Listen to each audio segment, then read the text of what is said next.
Okay, heto na nga no.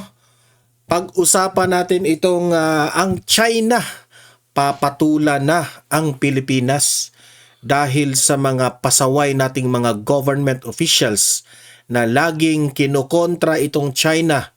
Kung papatulan tayo ng China, ano ang mangyayari sa Pilipinas? At tayo ba'y mananalo kung makipagbakbakan tayo sa China? Tayo ba ay magtatagumpay kapag makipag-away tayo sa China? Yan ang alamin natin ngayon dito sa vlog na ito. Kasi po sa sobrang daming mga pasaway natin na mga gobyerno na sila yung dahilan na uminit yung China. Okay? At itong una nating pag-uusapan ay ipaparealize ko dito sa mga Pilipino na mga loyalista, mga dilawan at itong mga senador na mga walang isip, okay? Kung di sa tingin nila matapang na sila sa kanilang kadramahan patungkol po sa usapin ng China. Okay? Kasi po, ito po yung nangyari, no? Wala silang ibang ginawa kundi magtapang-tapangan sila. Okay? Pero ang sabi po dito ng batikang professor at political analyst, no, na si Ana Malindugoy, let's be realistic and pragmatic dito sa usapin sa China. Okay? Kasi po, ito na po ang hindi natin maiintindihan. Kaya ba natin? Okay? Mamaya may ipapakita ako sa inyo, no, na datos, okay, na wala po tayong kakayahan, okay, na makipag-away dito sa mga dito sa ating neighboring countries, especially itong China. Okay? At pag-uusapan rin natin itong si Ana Malindugoy pa rin, no, yung political analyst at medyo magaling po ito sa mga usaping strategic planning sa mga usaping away China at Pilipinas, no? Na sabi ni Ana Malindugoy ay pinapahirapan lang natin ang sarili natin diyan sa usapin ng away China at Pilipinas. Mamaya ipapakita ko yung video na yan na ang galing-galing po na pagka-explain nito ni Ana Malindugoy. Okay? At last but not the least, pakikinggan rin natin itong si Representative Suntay na paano kung papatulan na tayo ng China, iubos tayong lahat. Oh, hindi ako nagbibiro dyan, ha? Kasi yung mga yung mga dilawan, loyalista at itong mga senador, sina Hontiveros, sina Kiko Pangilinan, sino pa diyan? Yung mga kukorne diyan, ha? Akala siguro nila ay okay lang na makipagbakbakan tayo sa China. Okay? Pero dito sa sinabi ni Representative Suntay, kung papatulan tayo ng China, ubos tayong lahat. Okay? Mamaya, ipapakita ko lahat bakit hindi po natin kaya. Okay?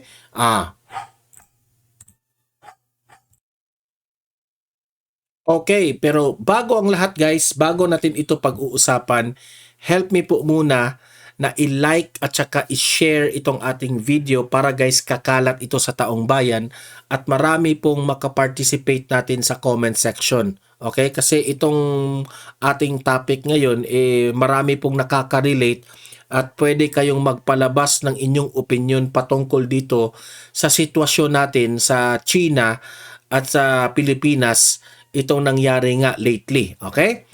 At sa mga bago pa lang dito sa aking channel, mag-subscribe na po kayo. If this is your first time na nakabisita sa aking YouTube channel, pindutin nyo ang subscribe button, walang bayad yan, para lagi kayong updated sa ating mga trending na mga balita. Okay?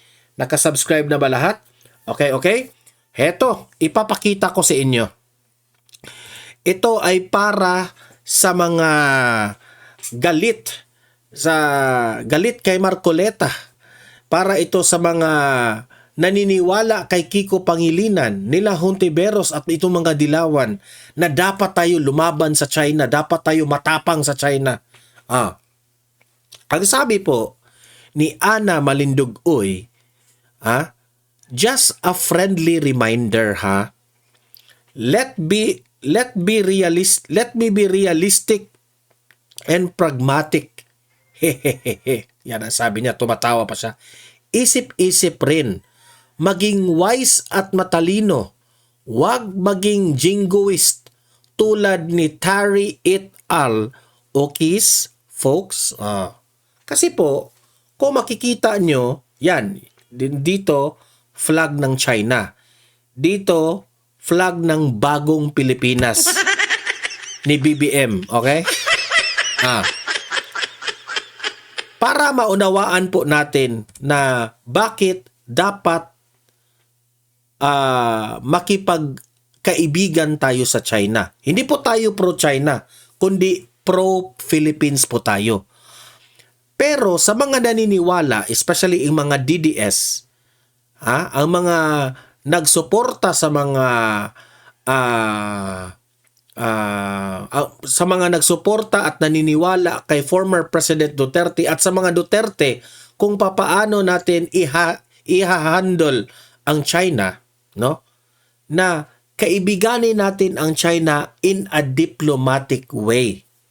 Kung meron po tayong claim at sila rin meron rin silang claim, mas mabuti at mas mainam na ipaintindi natin sa kanila in a diplomatic way.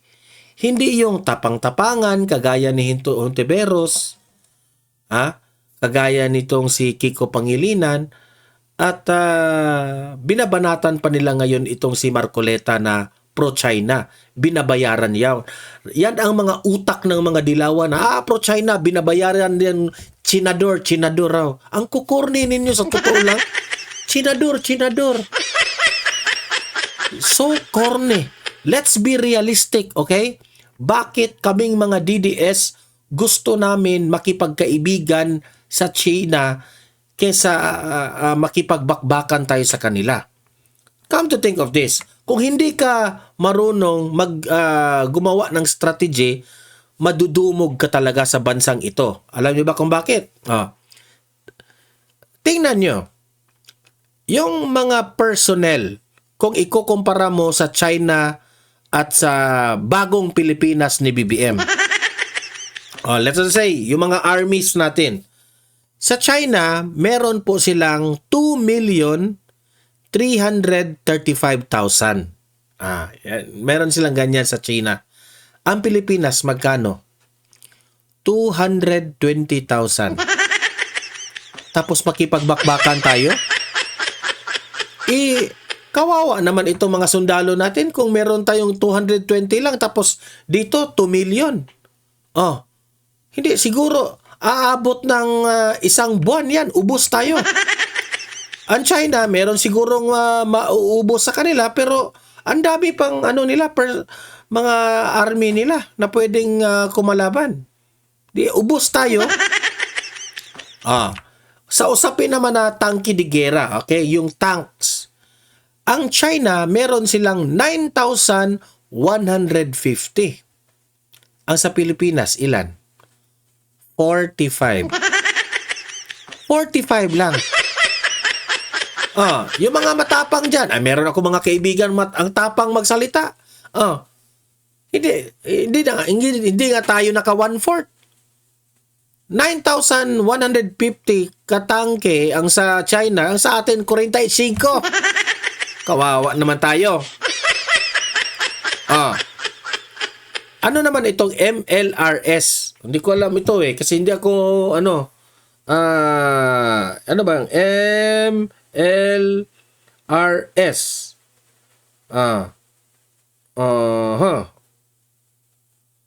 What is this? An MLRS is a mobile launcher that fires dozens of rockets or missiles in seconds. An MLRS is a mobile launcher that fires dozens of rockets or missiles in seconds. It is designed to saturate wide area, destroy enemy bases, air defenses, vehicles, troops formation, strike targets far beyond normal artillery range. Naalala ko itong mga yung square yun at dami ganun, di ba?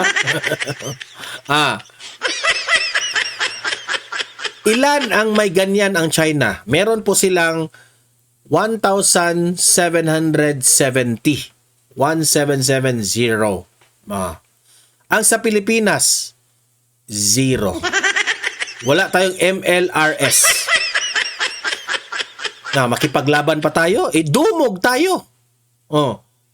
Fighter aircrafts, meaning yung mga jet dyan, di ba? Yung mga tumitira sa ilalim. Ilan ba yung China? 1,385. Ang dami. Ang sa atin, ilan? 8. Tapos, ang tapang-tapang natin. Sus, meron akong kaibigan, sobrang tapang. Keyboard warrior naman. No, pasensya na, kaibigan kita, pero wala ka talagang utak. Warships. Warships, ha? Ilan ang China? 106. Ang sa Pilipinas, ang warships natin, 14. Kawawa. Ubus tayo nito. Hanggang water cannon lang nga, hindi nga tayo makalaban. Tubig lang 'yun. Diba? Ang submarines, how many submarines does China have? Ang submarine 68. Kasi medyo malaki yung submarine, tapos high-tech rin yun kasi sa ilalim yan ng dagat maglangoy-langoy. Sa ilalim ng dagat swimming. Ang sa Pilipinas, ilan ang submarine natin? Wala, 0. Ang meron lang tayo, Shokoy. Makipaglaban tayo? Naku po. Dito tayo panalo. Okay? Aswang. Ilang aswang ang China? 0. Walang aswang sa China. Sa Pilipinas, ilan ang aswang? 75,000. Realistic ito kasi ang daming mga aswang dito Kasi alam niyo naman, mga ilusyonadang mga Delawista, daming aswang, di ba? Kasi nagpupulburon sa tingin nila, nag-i-ilusyon na sila. Tikbalang sa China, 0. Sa Pilipinas, ang tikbalang 10,000. Sa China, ang kapre, 0. Di ba yung giant na nagdadala ng hunsoy, nagtutubeko, kapre yun, 0 ang sa China. Sa atin, 35,000. Dami niyan sa Secure. Maligno sa China, 0. Maligno sa Pilipinas, 15,000. Dami. Ang daming maligno sa atin meron tayong maligno sa congressman. Ang daming maligno doon Si Romualdez. Maligno. Bangag sa China, 0. Ang bangag sa Bagong Pilipinas, 124. Sa pagkikilala ko, meron mga bangag sa Malacanang. At mga ilan sa House of Representatives, meron din bangag dyan. Mulawin, 0. Mulawin ng Bagong Pilipinas, 1,000.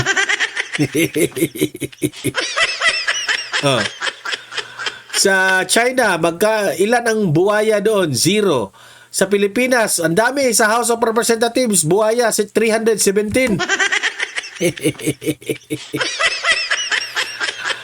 Keyboard warriors ng China, 0. Sa Pilipinas, dami, 1 million.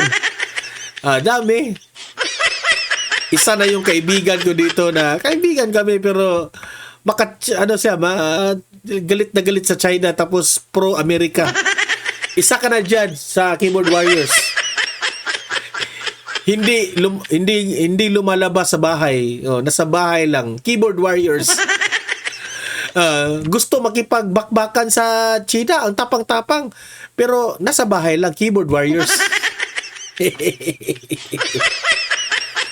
Ay, nako. So sabi ni Ana Malindogoy, let's be realistic. Ito po ang katotohanan, sa totoo lang. Tapos ang tapang-tapang natin na makipagdigmaan tayo sa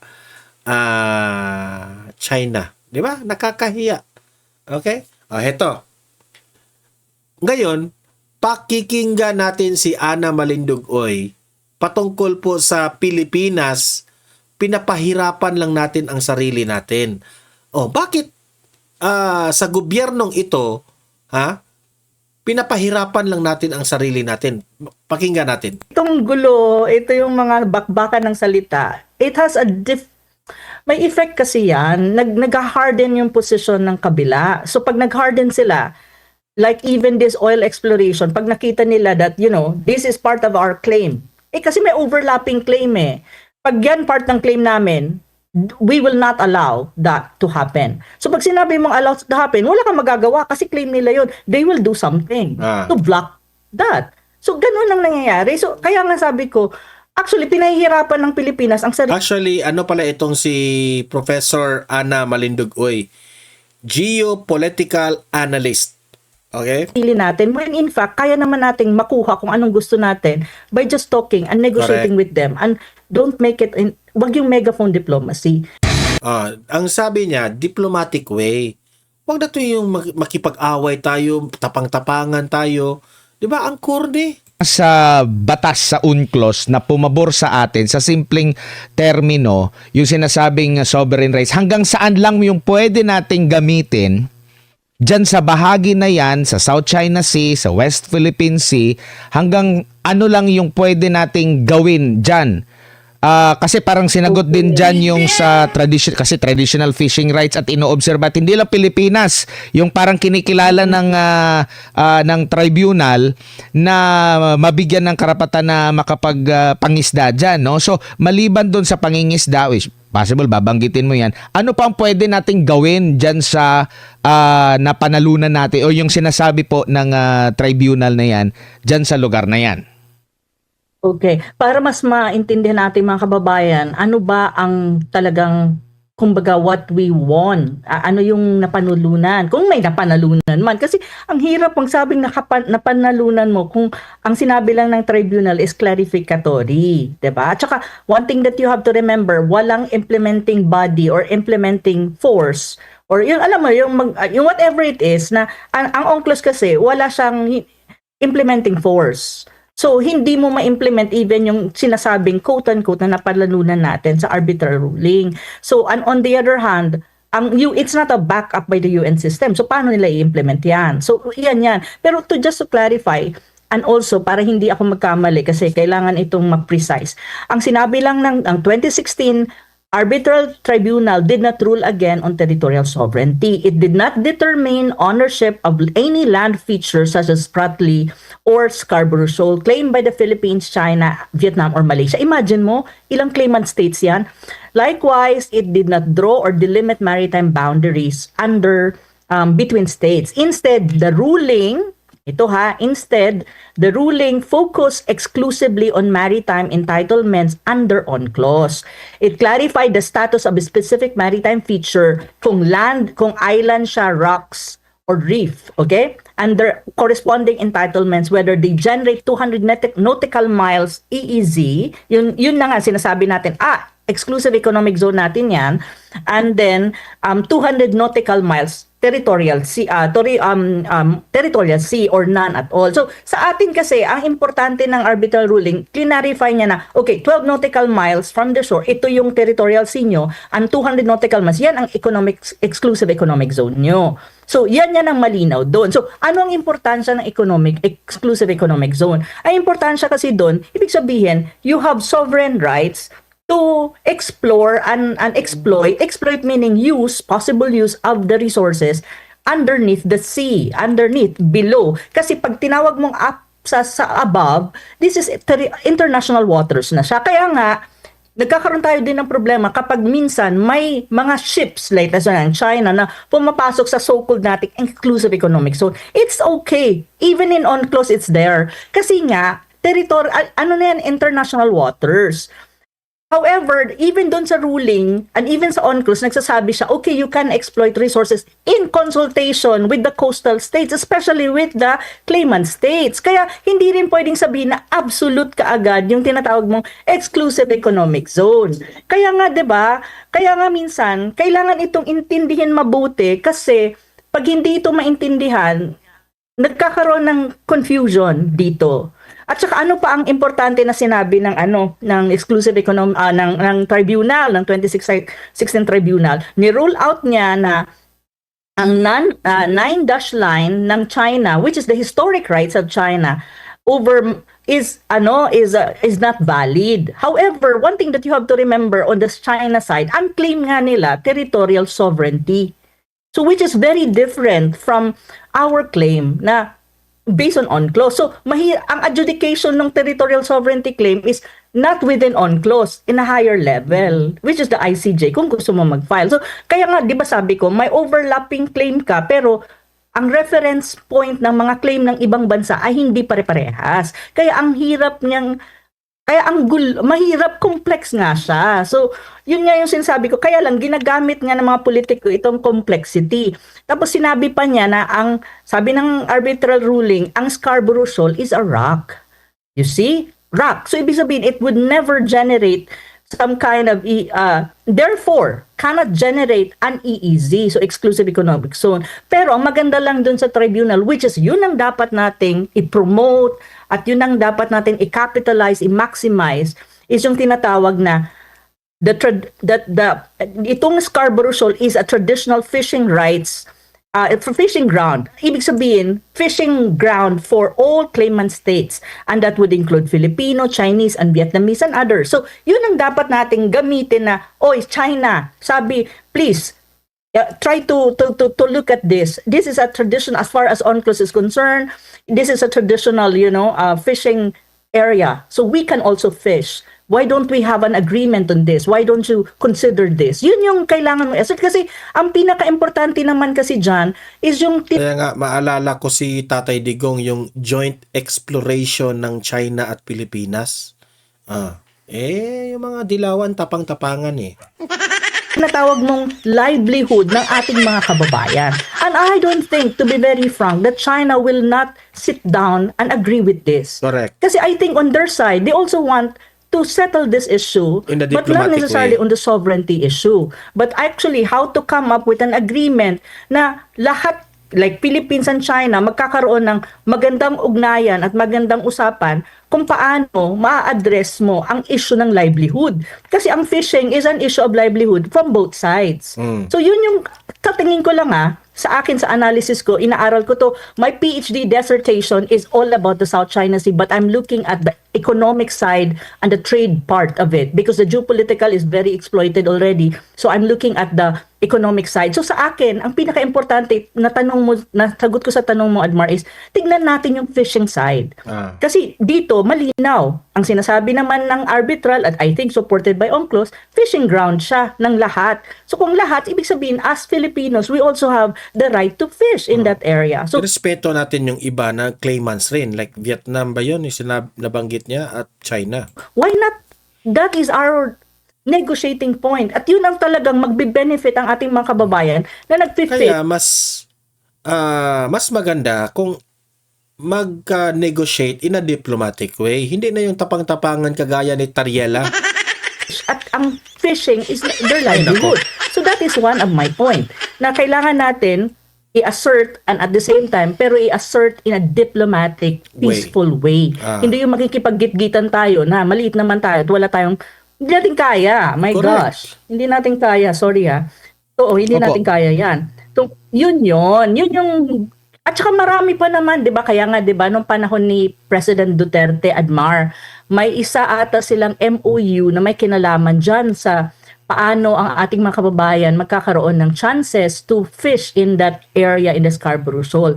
Pero right now kasi, Admar, to be very honest din sa iyo, at sa ating mga kababayan dahil nga sa bakbakan ng dalawang bansa, exchange of words na maaanghang, ang posisyon ng China is hardening and hardening. So Correct. pag sinabi mong hardening and hardening, ibig sabihin pinapatrol nila talaga yung Scarborough Shoal. And on the other hand, they also have an upper hand kasi de facto wise, they control the area. Paano yung dilawan? Walang strategy. Mga bobo eh. Yeah. And when you say they control the area, they have their Coast Guard, they have their Navy, and I don't think the Philippines, even with the United States presence, will be able to win over kung sino ang kukontrol, kung makukuha mo yung control dyan. I don't think so. That is one thing that I can tell you. So right now, ang maganda talaga dito is makipag-negotiate tayo. Wag na tayo ng mga bida-bida. Kasi to be very honest, given the economy ng Pilipinas na collapsing, hindi Opo. natin kaya. Prof. Kailangan natin maging wise kung ano ang ating pwedeng gamitin na leverage over China. Opo, Prof, kasama ba doon sa karapatan natin na i-exploit yung magkaroon tayo ng oil exploration? Well, it depends on the disputed area. Kung ang oil exploration natin is nasa side natin, ang controlled natin, yung occupied territories natin, hindi na kasi sa issue ng South China Sea, malinaw din ang sinasabi ng 2012 I think na mayroon may sinasabi na status quo. So status quo na sinasabi na halimbawa, yung occupied areas natin, occupied na natin yon. So, hindi nila papakialaman yun, let us say ng China and Vietnam, occupied natin. So, kung dyan sa mga occupied area, mayroon kang kailangan mong gawin, like exploration of oil, whatsoever, as long as it's your occupied area, and especially doon sa hindi disputed area, you can actually do that. However, mahirap ngayon ang sitwasyon. Kaya nga sinasabi ko, itong gulo, ito yung mga bakbakan ng salita, it has may effect kasi yan, nag-harden yung position ng kabila. So pag nag-harden sila, like even this oil exploration, pag nakita nila that, this is part of our claim. Kasi may overlapping claim eh. Pag yan part ng claim namin, we will not allow that to happen. So pag sinabi mong allow to happen, wala kang magagawa kasi claim nila yun. They will do something to block that. So ganun ang nangyayari. So kaya nga sabi ko, actually pinahihirapan ng Pilipinas ang sarili natin when in fact kaya naman nating makuha kung anong gusto natin Correct. by just talking and negotiating with them and don't make it wag yung megaphone diplomacy. Correct. So yung tanong mo is a yes and no thing. It depends on the situation. It depends also kung ang area na i-exploit mo for oil exploration whatsoever is also being claimed by China. Well, if it's being claimed by China or Vietnam, that would be a very difficult to say na magagawa mo yan freely. Yun yung Opo. sasabihin ko rin sa'yo. Okay, so maganda yung explanation ni Professor Uy, Balindog Uy ha, na pwede naman tayo makipag-negotiate in a diplomatic way, di ba? Hindi yung pambakla lang yung ginagawa ni Tariela, yung caricature. Ay nako, Tariela. Buti kung magbakbakan, si Tariela yung ipauna doon. Tingnan natin yung tapang ni Tariela. Di ba? Oh. Ito. Pakinggan rin natin itong si Representative Suntay ha. Patungkol rin dito. What if papatulan tayo ng China? Ha? What if papatulan tayo? Seryosohin tayo. Di ba nakakatakot ito? Oh, ito, panoorin natin. Madali po kasing maging matapang. Ang problema, paano kung patulan tayo? Oh. The fighter plane the military capability of China is very vast. In fact, they have between 1,200 to 1,500 fighter planes, including fourth generation fighters, J-10, J-16, J-7 variants, and fifth generation J-20. Yung ating pong ginagamit na Korean-made na eroplano, baka pagka nadaanan ng fighter plane ng China, hindi na kailangan na gagamitan ng missile, baka bumagsak. They have around 7,000 to 9,000 tanks, 4 active aircraft carrier, 6 conventional submarines, 12 nuclear-powered ones, 10 ballistic missile subs. Eh tayo, bangka lang, may mga katig pa. The People's Liberation Army numbers between 1.7 to 2.2 million. At kaya ko lang ito nabanggit dahil nga I believe that kagaya ng sinabi ng ating distinguished minority leader, we have to proceed with caution. And if there is a diplomatic way to resolve the problem, then we should do it.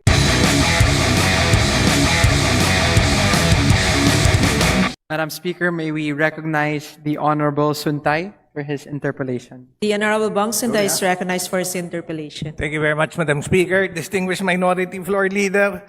Well, ito lang, this is just a short manifestation of support dun sa sinabi ng ating ginagalang na Minority Floor Leader that we have to proceed with caution and diplomacy. Matanong ko lang po dun sa ating ginagalang na Minority Floor Leader. Would you know, kunyari sa kasakaling kailangan nating makipaglaban, would you know kung gaano kalaki at gaano kalakas ang ating armed forces, ang ating military capabilities?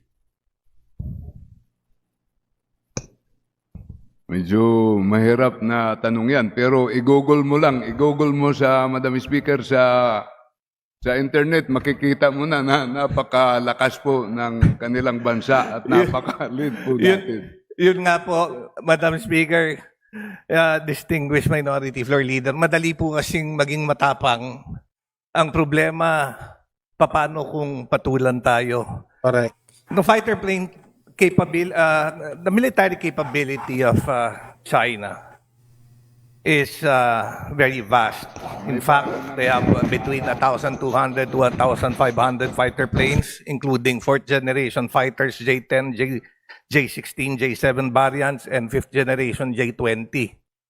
Yung ating pong ginagamit na Korean-made na eroplano, baka pagka nadaanan ng fighter plane ng China, hindi na kailangan na gagamitan ng missile, baka bumagsak.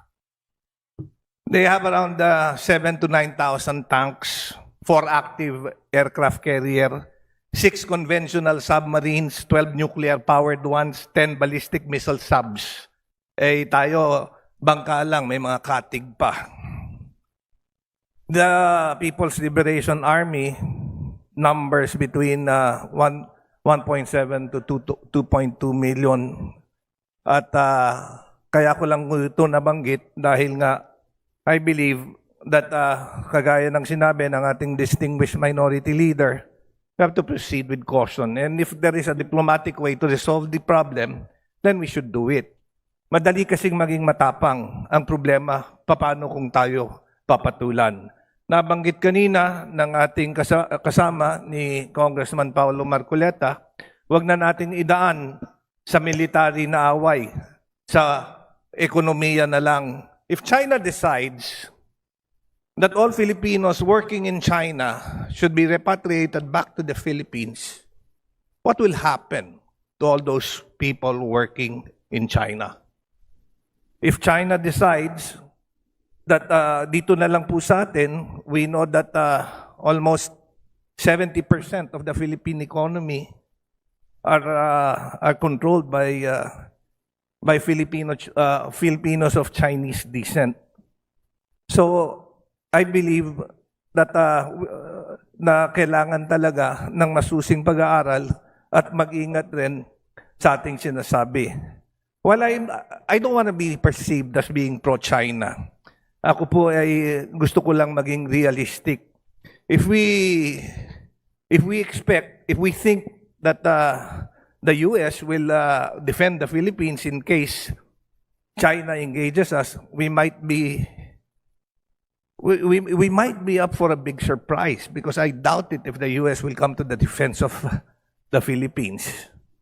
So yung akin lang po, Madam Speaker, sa ating privileged speaker, sa ating inagalang na minority floor leader, I just want to manifest my support, a realistic support. I love our country and I don't want us to be, I don't want to see this country go down the wrong path. And I want us to tread carefully. Dahil we have to choose the fights that we want to go into.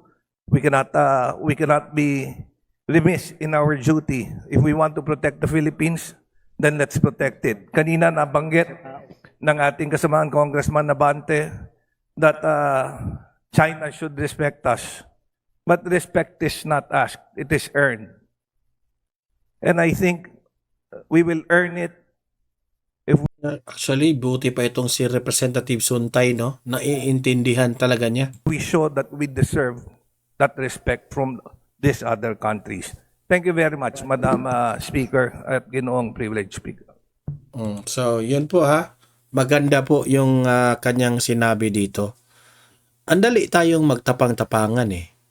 Marami ako mga kaibigan na ganyan po ang pag-iisip na sa tingin nila maganda na ipakita natin sa China na matapang tayo, na okay tayo na bansa, kaya nating makipaglaban sa kanila. Sa totoo lang, kaya man natin. Pero hanggang kailan? Baka nga siguro 1 week pa lang. Ha? Ikaw, yung mga keyboard warriors dyan, na ang tapang-tapang sa keyboard nila, kung mararanasan na natin ang totoong giyera, baka ikaw pa nga yung unang magtago eh. Actually, I will give you an example. Tingnan nyo ang nangyari sa Germany. Yung nangyari kay Hitler. Dahil doon sa nangyari kay Hitler, ang Germany ngayon, sobrang very friendly to all nations. Look at what happened to yung Hiroshima, Japan. Yung binumbahan sila ng nuclear power. Look at Japan ngayon. Very friendly to sa mga countries, no? What do I mean by this? Bakit ko nabanggit sila? Kasi hindi pa natin alam kung ano ang tunay na giyera, tunay na bakbakan sa ibang bansa. Kung mararanasan natin yan, baka sabihin mo, ayaw mo nang, kasi ako, meron akong lolo ha. Mga lolo ko dati, sabi, hindi talaga, mapait talaga yung panahon ng World War II. Ang dali natin sabihin kasi nanonood tayo sa YouTube ng mga kung ano-anong mga bakbakan, di ba? Sarap magbakbakan, gano'n, kaya natin. Pero in reality, kung papatulan tayo ng China, wala sigurong 1 week, surrender na tayo. Totoo yan. So, sana naman, no, bago tayo magtapang-tapangan, isipin natin ng mabuti. Okay? Kasi mahirap na. Baka, it's better, ano tawag doon? Baka, bali pala, para bang, ang mahay, no? Yung regret always comes last. Okay? Walang regret na nauna. So, kayo mga audience ko dito sa Donmar TV, ano ang masasabi nyo dito sa topic natin ngayon? Ang tanong, kaya ba natin ang China? Dapat ba nating awayin sila? Deserve ba natin na makipagkontra, makipagbakbakan sa kanila? O mas deserve natin na makipag-usap tayo in a diplomatic way? Di ba? Comment kayo dyan, ilatag nyo yung mga comment, babasahin natin yan mamaya, okay? Paki-like, paki-share itong video na ito para kakalat ito sa taong bayan. Sa mga bago pa lang dito, subscribe na po kayo para lagi kayong updated sa mga trending na mga balita. See you in my next video. Have a great day, have a great night. God bless po sa ating lahat. Mabuhay ang Pilipinas and God save the Philippines.